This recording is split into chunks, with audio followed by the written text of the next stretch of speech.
28,000 కోట్ల రూపాయల ఆస్తులు. భారతదేశంలోని అత్యంత ధనవంతుల జాబితాలో 55వ స్థానం. ఆయనే శ్రీధర్ వెంబు.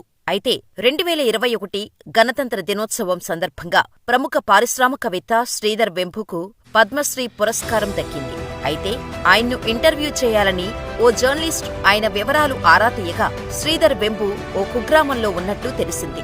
వెంటనే ఆయన్ను వెతుక్కుంటూ తమిళనాడులోని మఠలంపరేకు వెళ్లాడు ఆ జర్నలిస్ట్.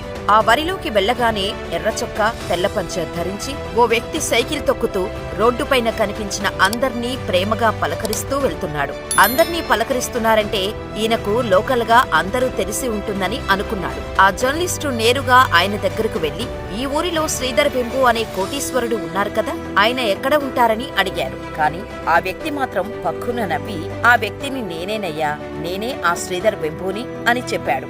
ఒక్కసారిగా షాక్ అయ్యాడు. ఏంటి, 28,000 కోట్లకి అధిపతి ఇంత నిరాడంబరంగా జీవిస్తున్నారా అని ఆశ్చర్యపోయాడు ఆ జర్నలిస్టు.